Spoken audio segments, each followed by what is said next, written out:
About 3 miles from the little town of Norton, in Missouri, on the road leading to Maysville, stands an old house that was last occupied by a family named Harding. Since 1886 no one has lived in it, nor is anyone likely to live in it again. Time and the disfavor of persons dwelling thereabout are converting it into a rather picturesque ruin.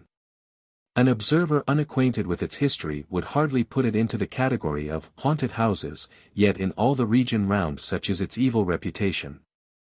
Its windows are without glass, its doorways without doors, there are wide breaches in the shingle roof, and for lack of paint the weatherboarding is a dun grey. But these unfailing signs of the supernatural are partly concealed and greatly softened by the abundant foliage of a large vine overrunning the entire structure. This vine, of a species which no botanist has ever been able to name, has an important part in the story of the house. The Harding family consisted of Robert Harding, his wife Matilda, Miss Julia Went, who was her sister, and 2 young children. Robert Harding was a silent, cold-mannered man who made no friends in the neighborhood and apparently cared to make none. He was about 40 years old, frugal and industrious, and made a living from the little farm which is now overgrown with brush and brambles. He and his sister-in-law were rather tabooed by their neighbors, who seemed to think that they were seen too frequently together, not entirely their fault, for at these times they evidently did not challenge observation. The moral code of rural Missouri is stern and exacting. Mrs. Harding was a gentle, sad-eyed woman, lacking a left foot. At some time in 1884 it became known that she had gone to visit her mother in Iowa. That was what her husband said in reply to inquiries, and his manner of saying it did not encourage further questioning. She never came back, and 2 years later, without selling his farm or anything that was his, or appointing an agent to look after his interests, or removing his household goods, Harding, with the rest of the family, left the country.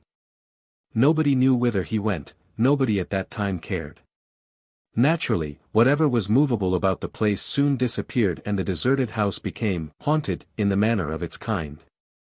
One summer evening, 4 or 5 years later, the Reverend J. Gruber, of Norton, and a Maysville attorney named Hyatt met on horseback in front of the Harding place. Having business matters to discuss, they hitched their animals and going to the house sat on the porch to talk.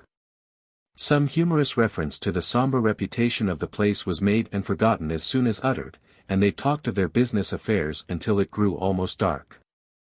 The evening was oppressively warm, the air stagnant. Presently both men started from their seats in surprise. A long vine that covered half the front of the house and dangled its branches from the edge of the porch above them was visibly and audibly agitated, shaking violently in every stem and leaf. "We shall have a storm," Hyatt exclaimed. Gruber said nothing, but silently directed the other's attention to the foliage of adjacent trees, which showed no movement, even the delicate tips of the boughs silhouetted against the clear sky were motionless. They hastily passed down the steps to what had been a lawn and looked upward at the vine, whose entire length was now visible. It continued in violent agitation, yet they could discern no disturbing cause. "Let us leave," said the minister. And leave they did. Forgetting that they had been traveling in opposite directions, they rode away together. They went to Norton, where they related their strange experience to several discreet friends. The next evening, at about the same hour, accompanied by 2 others whose names are not recalled, they were again on the porch of the Harding house, and again the mysterious phenomenon occurred. The vine was violently agitated while under the closest scrutiny from root to tip, nor did their combined strength applied to the trunk serve to still it. After an hour's observation they retreated, no less wise, it is thought, than when they had come. No great time was required for these singular facts to rouse the curiosity of the entire neighborhood. By day and by night crowds of persons assembled at the Harding house seeking a sign. It does not appear that any found it, yet so credible were the witnesses mentioned that none doubted the reality of the manifestations to which they testified. By either a happy inspiration or some destructive design, it was one day proposed, nobody appeared to know from whom the suggestion came, to dig up the vine, and after a good deal of debate this was done. Nothing was found but the root, yet nothing could have been more strange. For 5 or 6 feet from the trunk, which had at the surface of the ground a diameter of several inches, it ran downward, single and straight, into a loose, friable earth, then it divided and subdivided into rootlets, fibers and filaments, most curiously interwoven. When carefully freed from soil they showed a singular formation. In their ramifications and doublings back upon themselves they made a compact network, having in size and shape an amazing resemblance to the human figure. Head, trunk and limbs were there, even the fingers and toes were distinctly defined, and many professed to see in the distribution and arrangement of the fibers in the globular mass representing the head a grotesque suggestion of a face. The figure was horizontal, the smaller roots had begun to unite at the breast. In point of resemblance to the human form this image was imperfect. At about 10 inches from one of the knees, the cilia forming that leg had abruptly doubled backward and inward upon their course of growth. The figure lacked the left foot. There was but one inference, the obvious one, but in the ensuing excitement as many courses of action were proposed as there were incapable counselors. The matter was settled by the sheriff of the county, who as the lawful custodian of the abandoned estate ordered the root replaced and the excavation filled with the earth that had been removed. Later inquiry brought out only one fact of relevancy and significance: Mrs. Harding had never visited her relatives in Iowa, nor did they know that she was supposed to have done so. Of Robert Harding and the rest of his family nothing is known. The house retains its evil reputation, but the replanted vine is as orderly and well-behaved a vegetable as a nervous person could wish to sit under of a pleasant night, when the katydids grate out their immemorial revelation and the distant whippoorwill signifies his notion of what ought to be done about it. Henry Saylor, who was killed in Covington, in a quarrel with Antonio Finch, was a reporter on the Cincinnati Commercial. In the year 1859 a vacant dwelling in Vine Street, in Cincinnati, became the center of a local excitement because of the strange sights and sounds said to be observed in it nightly. According to the testimony of many reputable residents of the vicinity, these were inconsistent with any other hypothesis than that the house was haunted. Figures with something singularly unfamiliar about them were seen by crowds on the sidewalk to pass in and out. No one could say just where they appeared upon the open lawn on their way to the front door by which they entered, nor at exactly what point they vanished as they came out, or, rather, while each spectator was positive enough about these matters, no two agreed. They were all similarly at variance in their descriptions of the figures themselves.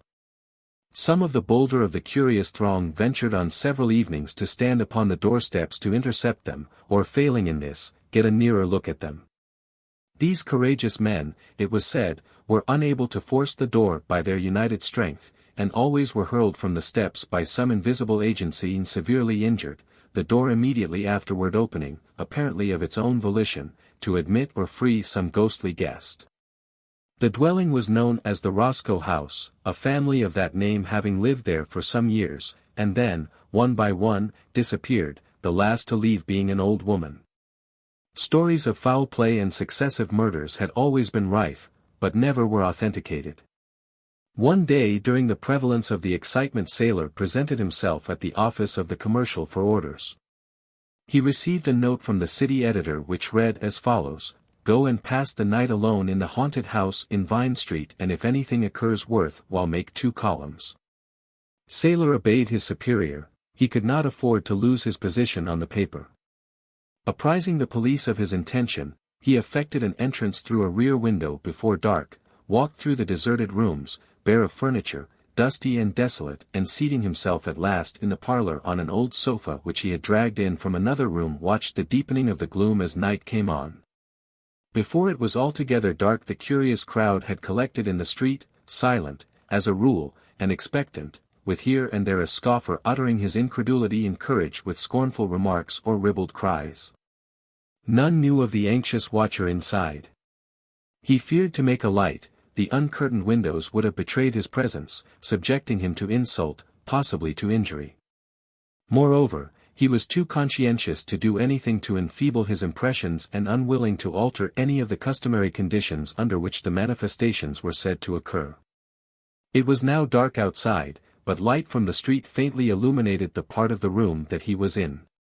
He had set open every door in the whole interior, above and below, but all the outer ones were locked and bolted. Sudden exclamations from the crowd caused him to spring to the window and look out. He saw the figure of a man moving rapidly across the lawn toward the building, saw it ascend the steps, then a projection of the wall concealed it. There was a noise as of the opening and closing of the hall door. He heard quick, heavy footsteps along the passage, heard them ascend the stairs, heard them on the uncarpeted floor of the chamber immediately overhead. Saylor promptly drew his pistol, and groping his way up the stairs entered the chamber, dimly lighted from the street. No one was there. He heard footsteps in an adjoining room and entered that. It was dark and silent. He struck his foot against some object on the floor, knelt by it, passed his hand over it. It was a human head, that of a woman. Lifting it by the hair, this iron-nerved man returned to the half-lighted room below, carried it near the window and attentively examined it. While so engaged he was half conscious of the rapid opening and closing of the outer door, of footfalls sounding all about him. He raised his eyes from the ghastly object of his attention and saw himself the center of a crowd of men and women dimly seen. The room was thronged with them. He thought the people had broken in. "Ladies and gentlemen," he said, coolly, "you see me under suspicious circumstances," but his voice was drowned in peals of laughter, such laughter as is heard in asylums for the insane.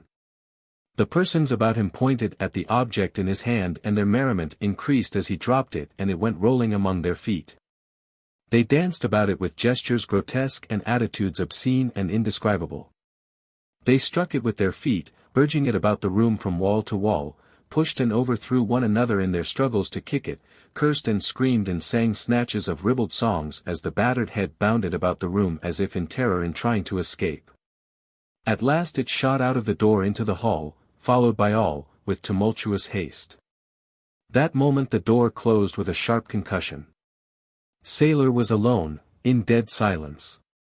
Carefully putting away his pistol, which all the time he had held in his hand, he went to a window and looked out. The street was deserted and silent, the lamps were extinguished, the roofs and chimneys of the houses were sharply outlined against the dawnlight in the east.